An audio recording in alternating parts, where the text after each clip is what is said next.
आज के इस प्रतियोगी युग में सभी पेरेंट्स चाहते हैं कि हमारा बच्चा अपनी लाइफ में सफल हो। हर पेरेंट्स अपने बच्चों को सक्सेस होते हुए देखना चाहते हैं। वो चाहते हैं कि आने वाले टाइम में इस प्रतियोगी युग के अंदर उनके बच्चे को बहुत ज़्यादा स्ट्रगल नहीं करना पड़े, वो इस देश, समाज और अपने परिवार का नाम बहुत अच्छे से करे और अपनी ज़िंदगी को बहुत अच्छे से खुशी खुशी जिए। उसको आने वाले टाइम में कम से कम अपने जॉब को लेके किसी तरह की चिंता नहीं हो। इसलिए वो सोचता है कि मेरा बच्चा ऐसा क्या करे, या कई बार बच्चे भी सोचते हैं कि मैं ऐसा क्या सब्जेक्ट लूं जिसके अंदर मुझे मैक्सिमम जॉब मिले, जहां कंपटीशन कम हो और मेरा उज्जवल भविष्य हो सके। उसके लिए मुझे ज्यादा से ज्यादा जो है स्कोप मिले, ज्यादा से ज्यादा मौके मिले। मैं बताना चाहूंगा वर्तमान टाइम के अंदर, इस प्रतियोगी युग के अंदर कहीं ना कहीं कोई भी डिसीजन अगर बच्चा और पेरेंट्स लेते हैं तो आज के टाइम में उनके लिए इतना आसान काम नहीं है। फिर भी मैं बताना चाहूंगा कि वर्तमान टाइम में एक एग्रीकल्चर फील्ड ऐसा है जहां पे एक नॉर्मल से नॉर्मल बच्चा या इंटेलिजेंट बच्चा अपना बहुत अच्छा कैरियर बना सकता है। एक नॉर्मल जॉब से लेके वो बहुत अच्छे जॉब तक पहुंच सकता है। इसके अलावा वो चाहे तो गवर्नमेंट जॉब में जाए या प्राइवेट सेक्टर में जाए, या फिर खुद का भी अगर अपना खुद का स्टार्टअप शुरू करना चाहे तो भी वो शुरू कर सकता है। तो आज के इस वीडियो में अपन डिस्कस करेंगे कि एग्रीकल्चर फील्ड के अंदर यदि कोई बच्चा कैरियर के रूप में इस सब्जेक्ट को लेके चलता है तो आगे ये क्या क्या पढ़ाई कर सकता है और कौन सी क्लास के बाद में इसको क्या जॉब मिल सकते हैं, उसके ऊपर इस वीडियो में अपन डिटेल में डिस्कस करेंगे। तो आइए जानते हैं। सबसे पहले अपन इस वीडियो के अंदर देखेंगे कि 12वीं के बाद में जो एग्रीकल्चर फील्ड के अंदर कोई बच्चा जाता है तो उसके क्या क्या जॉब मिलेंगे, इसके बाद में ग्रेजुएशन के बाद में क्या मिलेंगे, पीजी करने के बाद में और पीएचडी करने के बाद में क्या क्या जॉब बच्चे के पास बचते हैं, उसके बारे में अपन डिटेल में डिस्कस करेंगे। तो अब अपन सबसे पहले देखते हैं कि यदि कोई बच्चा 12वीं एग्रीकल्चर से पास करता है तो उसके पास क्या क्या ऑप्शन बचते हैं जॉब के। तो अपन यहाँ जॉब को 3 पार्ट में लेके चलेंगे हर क्लास के बाद में, कि गवर्नमेंट में क्या जॉब है, प्राइवेट में क्या है, और आगे अगर इस क्लास के बाद में पढ़ना चाहे तो आगे क्या पढ़ाई कर सकता है। ये सभी स्कोप साथ में लेते हुए चलेंगे। तो सबसे पहले 12वीं करते हैं, क्योंकि अपन हिंदुस्तान में है और हर कोई चाहता है कि मेरी सरकारी नौकरी लगे। तो 12वीं अगर आपने एग्रीकल्चर से कर ली तो सबसे पहले तो आप कृषि पर्यवेक्षक, एग्रीकल्चर सुपरवाइजर बन सकते हो, जो कि किसानों से अगर मैं बात करता हूं एग्रीकल्चर फील्ड के अंदर तो किसानों से डायरेक्ट लिंक जिस बंदे का होता है वो होता है एग्रीकल्चर सुपरवाइजर। जैसे आपके अंदर खेत के अंदर मैं अगर जानकारी के लिए बता दूं आपको कि नई सरकार की कौन सी योजनाएं हैं, किसान के लिए सरकार नई क्या योजनाएं लेके आई है, नया कौन सा बीज सरकार की तरफ से किसानों को दिया जा रहा है, एग्रीकल्चर से रिगार्डिंग जो भी नया इनोवेशन है और किसान के पास जो सूचना सबसे पहले जो बंदा पहुंचाता है उसको हम कृषि पर्यवेक्षक बोलते हैं। इसकी वैकेंसी 12वीं पास आती है और एग्रीकल्चर के बच्चे इसके लिए एलिजिबल होते हैं। दूसरा है आपका एनएससी, जो नेशनल सीड्स कॉर्पोरेशन है, उसके अंदर ट्रेनिमेट, इसके अलावा एलएसए। 12वीं एग्रीकल्चर से करने के बाद में आप जो है डिप्लोमा कर सकते हैं, जो कि आपका वेटनरी साइंस का जो डिप्लोमा है वो मिलता है आपको, ठीक है, एलएसए का। नेक्स्ट आपका फार्म मैनेजर या एग्रीकल्चर सुपरवाइजर इन यूनिवर्सिटीज, अलग अलग यूनिवर्सिटीज के अंदर 12वीं पास भी जो है आपकी ये पोस्ट आती है कई यूनिवर्सिटीज के अंदर। इसके अलावा lab assistant in state government के अंदर वैकेंसी आती है जिसके अंदर आप लैब असिस्टेंट की जॉब पे लग सकते हो। इसके अलावा लैब असिस्टेंट इन एग्रीकल्चर जो यूनिवर्सिटीज आपकी उनके अंदर आप लग सकते हो। फॉरेस्ट गार्ड इन यूनिवर्सिटीज, ये पोस्ट भी आपके लिए रहती है। इसके अलावा हॉर्टिकल्चर गार्डन जो है, हॉर्टिकल्चर से रिलेटेड जो भी गार्डन जो होते हैं उनके अंदर आप एज ए सुपरवाइजर भी जॉब कर सकते हो। नेक्स्ट बात करते हैं प्राइवेट सेक्टर की। तो इसमें सबसे पहले आप एनजीओ जो होते हैं, बहुत सारे एनजीओ होते हैं जो एग्रीकल्चर से रिलेटेड काम करते हैं, उनके अंदर भी आप जो छोटी जो उसके अंदर पोस्ट होती है, जो बड़ी पोस्ट नहीं होती है, छोटी पोस्ट जो है वहाँ 12वीं पास बंदों को भी एग्रीकल्चर वालों को रख लेते हैं। इसके अलावा कुछ ऐसी कंपनीज है फर्टिलाइजर की, इसके अलावा पेस्टिसाइड्स और सीड कंपनीज है, उनमें भी आपको, जो प्राइवेट कंपनीज है उनमें भी कई बार मौका मिलता है 12वीं पास एग्रीकल्चर के बच्चों को। अब बात करते हैं अपन एजुकेशन की कि 12वीं एग्रीकल्चर से करने के बाद में आप क्या कर सकते हैं। तो आगे आप बीएससी एग्रीकल्चर से कर सकते हैं। इसके अलावा बीएससी आप हॉर्टिकल्चर से, फॉरेस्ट से, फिशरीज से, इसके अलावा आप होम साइंस से, ऐसे अलग अलग जो है ये 4 ईयर कोर्स जो होते हैं आपके, उनके अंदर आप डिग्री ले सकते हैं। इसके अलावा 12th एग्रीकल्चर से करने के बाद में आप एलएसए जो है 2 साल का डिप्लोमा जो होता है आपका वेटनरी साइंस का, वो आप कर सकते हो। इसके अलावा आगे जो है 12वीं करने के बाद में आगे जैसे नॉर्मल बीए कर लिया आपने, फिर बीएड कर लिया, बीएससी बीएड कर लिया, इसके अलावा आप बीएससी साइंस से भी कर सकते हैं, बीए बीएसटीसी, इस तरीके के जो कोर्सेज है वो भी आप जो है 12वीं करने के बाद में अपनी लाइन चेंज करके भी कर सकते हैं। अब अपन आगे के वीडियो में डिस्कस करेंगे कि यदि आपने एग्रीकल्चर से बीएससी कर ली तो आगे आपके पास क्या क्या ऑप्शन बचते हैं।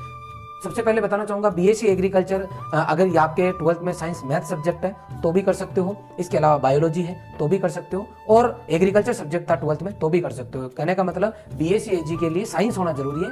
अब मान लो आपने आप किसी भी सब्जेक्ट से थे, साइंस से, और आपने बीएससी एग्रीकल्चर से कर ली, तो आपके पास में अब जॉब के ऑप्शन क्या क्या बचते हैं उस पर अपन डिस्कस करते हैं। सबसे पहले वापस गवर्नमेंट जॉब की बात करेंगे, तो TA in technical assistant in agricultural university जितनी भी है उनमें आप जो है टेक्निकल असिस्टेंट की पोस्ट आती है, वहां जा सकते हो। फार्म मैनेजर इन यूनिवर्सिटी, जितनी भी यूनिवर्सिटीज है देश के अंदर, अभी 8% लगभग 75 यूनिवर्सिटीज है, उनके अंदर आप फार्म मैनेजर की जो पोस्ट है उस पर जा सकते हो। डब्ल्यू असिस्टेंट एग्रीकल्चर ऑफिसर, सहायक कृषि अधिकारी, जो कि आपके हर जिले में होते हैं और हर स्टेट के अंदर अलग अलग नाम से इनकी पोस्ट होती है। जैसे राजस्थान की बात करता हूँ तो डब्ल्यू के नाम से पोस्ट आती है, असिस्टेंट एग्रीकल्चर ऑफिसर, वो आप बन सकते हो। इसके अलावा डीडीए आपकी दिल्ली डेवलपमेंट अथॉरिटी है, उसके अंदर जो पोस्ट आती है आपकी एग्रीकल्चर के बच्चे की, आप वहां जा सकते हो। एडीओ एग्रीकल्चर डेवलपमेंट ऑफिसर, या आप बन सकते हो। आरएफओ रेंजर फॉरेस्ट ऑफिसर, इस पोस्ट पे आप जा सकते हो। डीएचओ डिस्ट्रिक्ट हॉर्टिकल्चर ऑफिसर, आप बन सकते हो। एडीएचओ असिस्टेंट डिस्ट्रिक्ट हॉर्टिकल्चर ऑफिसर, आप बन सकते हो।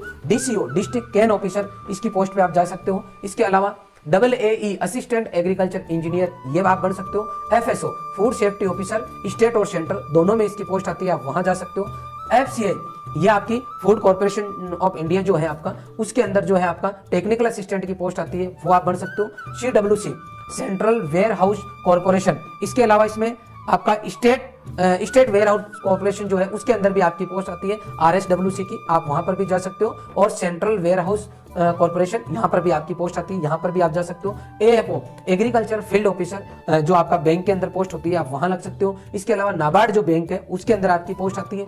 NSC नेशनल सीड्स कॉर्पोरेशन जो है उसके अंदर आपकी पोस्ट आती है, आप वहां जा सकते हो। SSC स्टाफ सिलेक्शन कमीशन जो है वहां पे आपकी हॉर्टिकल्चर ऑफिसर की पोस्ट आती है, आप वहां जा सकते हो। इसके अलावा APEDA, इसका पूरा नाम है agriculture and processed food products export development authority, इसके अंदर भी आप जो है आगे जॉब लग सकते हो, आगे जा सकते हो। इनके अलावा भी बहुत सारे एग्रीकल्चर के ऐसे जॉब है जो गवर्नमेंट से रिलेटेड है, यहाँ मैंने आपको मेजर जो जॉब है उनकी आपको जानकारी दी है। अब मैं बात करता हूँ प्राइवेट सेक्टर के अंदर। अगर मैं प्राइवेट सेक्टर की बात करता हूँ तो पहली है एग्रीकल्चरल कंपनीज, एग्रीकल्चर से रिलेटेड जितने भी कंपनीज हैं, कौन कौन से, जैसे फर्टिलाइजर है, पेस्टिसाइड है, सीड्स है, फार्म मशीनरी है, पावर है, पावर से रिलेटेड जो भी पावर वर्कशॉप से रिलेटेड जो भी कंपनीज है उन सब में आप जा सकते हो। एनजीओ के बहुत सारे जो प्रोजेक्ट होते हैं उनमें काम कर सकते हो। टीचिंग के अकॉर्डिंग अगर आपने बीएससी कर ली एग्रीकल्चर से तो आप टीचिंग स्कूल के अंदर पढ़ा सकते हो, कोचिंग इंस्टीट्यूट में पढ़ा सकते हो। कॉन्ट्रैक्ट बेस्ड जॉब इन आपका एग्रीकल्चर यूनिवर्सिटीज है उनमें आप कॉन्ट्रैक्ट बेस्ड जॉब कर सकते हो। यूनिवर्सिटीज के अंदर, कॉलेज के अंदर, केवी के जो आपके कृषि विज्ञान के अंदर है उनमें आप जॉब कर सकते हो। इसके अलावा मैं बताना चाहूंगा आपको कि जितने भी प्राइवेट बैंक है उनमें आप स्पेशलिस्ट ऑफिसर की जॉब है जो कर सकते हो, जिसको अपन AFO भी बोलते हैं, एग्रीकल्चर फील्ड ऑफिसर, वो आप जॉब कर सकते हो। अब मैं बात करता हूँ बिजनेस, कि आप अपना बिजनेस, जैसे मैंने कहा था अगर आप स्टार्टअप शुरू करना चाहो तो आप शुरू कर सकते हो इस लाइन में। तो बिजनेस की मैं अगर बात करता हूँ तो आप प्लांट सेलिंग एंड नर्सरी ये कर सकते हो, टिश्यू कल्चर लैब लगा सकते हो, agriculture product export and import कर सकते हो, फूड प्रोसेसिंग इंडस्ट्रीज ये आप लगा सकते हो। डेयरी से रिगार्डिंग जितने भी जो आपकी बिजनेस डेयरी प्रोडक्ट से रिलेटेड है वो आप शुरू कर सकते हो। फिशरीज से रिलेटेड कर सकते हो, पोल्ट्री साइंस से रिलेटेड कर सकते हो, सॉइल टेस्टिंग लैब आप लगा सकते हो, agriculture product and implement shop आप लगा सकते हो, bee culture, vermiculture, mushroom production, ऐसे सैकड़ों जॉब है जो आप एग्रीकल्चर में कर सकते हो और अपना बिजनेस शुरू कर सकते हो। अब मैं बात करता हूं कि बीएससी एग्रीकल्चर से करने के बाद में एजुकेशन में क्या स्कोप है, तो आप इसके बाद में एमएससी इन एग्रीकल्चर कर सकते हो, हॉर्टिकल्चर कर सकते हो, आप एमबीए कर सकते हो, नियाम जो इंस्टीट्यूट है वहां आप जो है आगे की पढ़ाई कर सकते हो, कोई तकलीफ नहीं है, आप आगे स्टडी भी कर सकते हो। अब मान लो किसी ने एमएससी कर ली, तो एमएससी के बाद में एग्रीकल्चर फील्ड में क्या स्कोप है उसके ऊपर अपन डिस्कस करेंगे। तो इसमें अपन देखेंगे government job, private job, business और एजुकेशन। तो गवर्नमेंट जॉब की अगर मैं बात करता हूं तो यहाँ पे आ गया एओ, बीएससी करके अगर आप असिस्टेंट एग्रीकल्चर ऑफिसर बनते हो तो यहाँ पे आप एओ एग्रीकल्चर ऑफिसर, जिनको अपन कृषि अधिकारी बोल सकते हो, वो बन सकते हो। AARO इसका मतलब होता है असिस्टेंट एग्रीकल्चर रिसर्च ऑफिसर, और ARO इसका मतलब होता है एग्रीकल्चर रिसर्च ऑफिसर, कृषि अनुसंधान अधिकारी जिनको अपन बोलेंगे।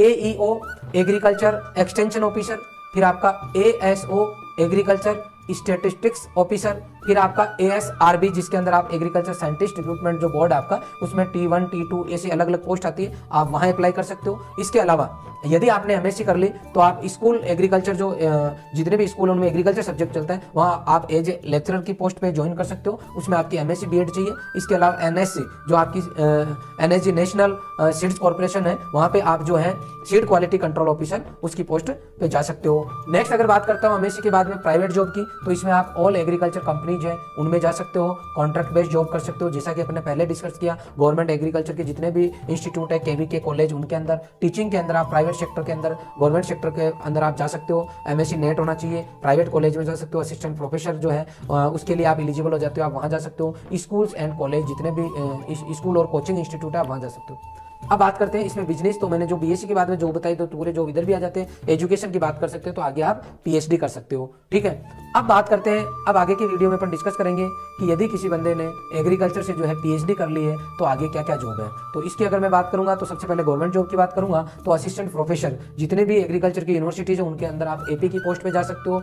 एएसआरबी के द्वारा जो आपकी रिक्रूटमेंट बोर्ड है साइंटिस्ट के लिए एग्रीकल्चर के अंदर, तो वहाँ आप साइंटिस्ट जो है बन सकते हैं। इसके अलावा आईसीआर के अंदर जितने भी वैकेंसीज आती है वहाँ सब जगह आप अलाउ हो जाते हो, आप एलिजिबल हो जाते हो। प्राइवेट सेक्टर की बात करो तो बीएससी बाद में जितने भी जॉब थे वहाँ आप अलाउ हो जाते हो। अगर बिजनेस की बात करता हूँ तो जो कि अपन पहले डिस्कस किए वो सभी बिजनेस जो है आप पीएचडी करके भी शुरू कर सकते हो। ओवरऑल अगर मैं बता दूं, यदि आप एग्रीकल्चर फील्ड में अपना भविष्य बनाना चाहते हो तो बहुत जबरदस्त इसके अंदर स्कोप है, आप आराम से इसमें भविष्य बना सकते हो। आपने ये पूरा वीडियो देखा, इसके लिए आपका बहुत बहुत आभार। Thank you very much.